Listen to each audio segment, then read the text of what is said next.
Ayaw kong biguin ang aking dating mag-aaral. Kaya kahit hirap ako, pumunta ako. Before anything else, siguro mas magandang isa munang pasakali. Pagka sinabi ko ang word na ito, ulitin nyo na with feelings. Okay? Wow! Amazing! Grabe! Ganda na ng best! Ibang-iba na! Nakakabilib ang daming labago. Ako na nun. First of all, we are all distinguished guests, I guess. Parents, teachers, pupils, alumni, retirees, and friends. Isang mapagpalang hapon sa inyong lahat. I am deeply elated to have this opportunity to speak on this gathering, the 60th founding anniversary of Bacood Elementary School. By the way, anniversaries remind us to count our blessings. Kaya, humarap ka nga sa katabi mo, lahat kayo, humarap sa katabi nyo, na may ngiti ang labi, at sabihin nyo, blessed ka. Alam mo ba, blessed ka.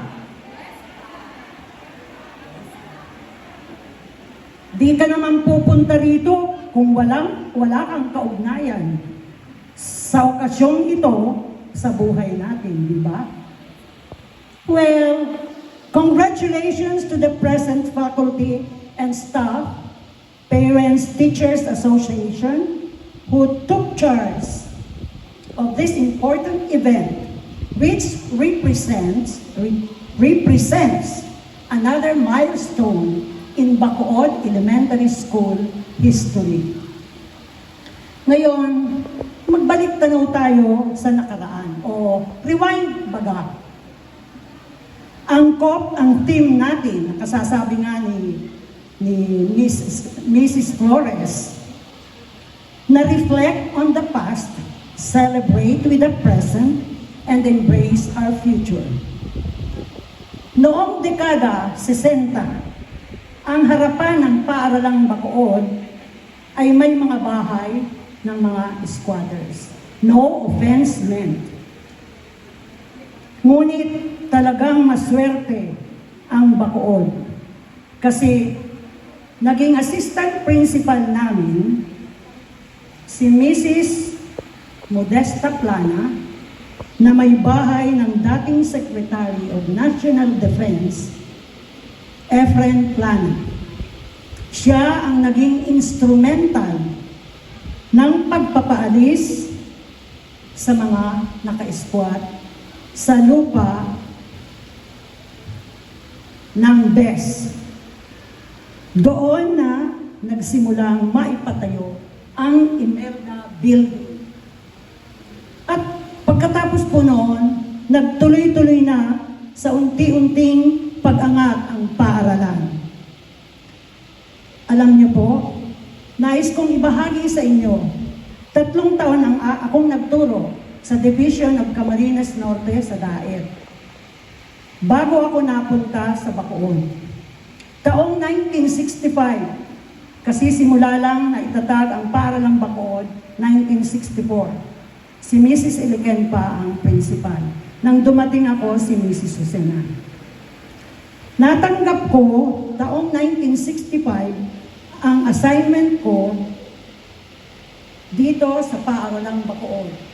10 taon akong grade 3 teacher bago ako napunta bilang isang journalism advisor ng Bacood Builder.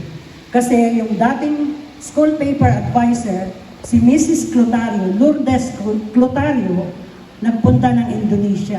Kaya ako ang isipang ipalit ni Miss Peñala, si Malangit Nawa, dahil ako ang Filipino teacher na noon. hanggang 2005, nagretiro ako. Kaya masasabi ko pong half of my life was spent in Bacood Elementary School. Ngayon po, 81 years old na ako. For 40 years, I have taught in Bacood. Yes. Kaya sa pagdiriwang na ito, isang mataos na pagbati ang aking ipinaaabot sa mga magulang, mga alumna na naririto dahil sa best kayo napunta. Hindi po sila nagkamali, hindi kayo nagkamali.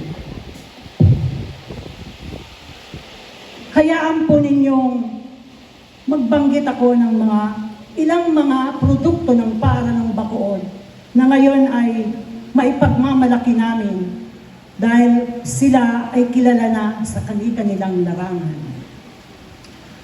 Ang vicar po ng Basilica Minor ng Itim na Nazareno, ang Quiapo, ay dati naming pupil, isang outstanding Cub Scout po siya.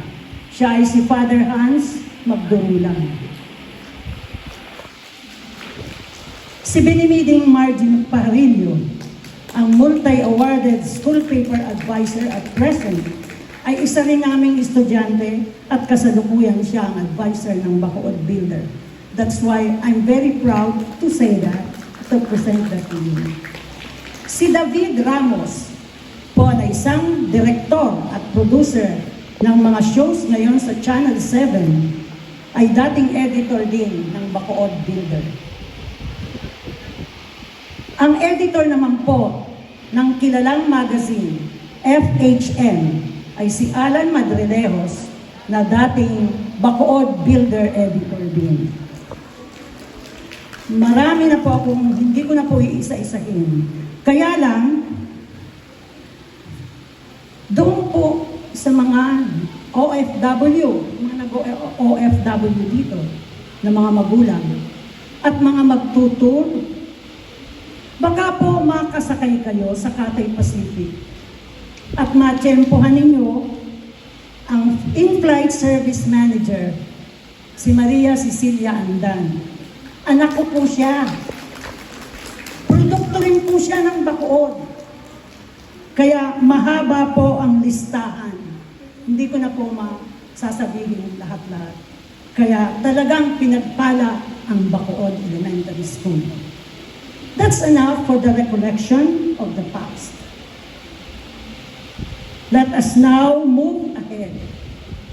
Let us create happy memories, supportive friendships, and enduring relationships which would make us travel smoothly to more years of success and togetherness. As they say, those who dream big, they get big. Di po yung paglaki ng katawan, tulad ko. Get big po sa ibang aspeto ng buhay.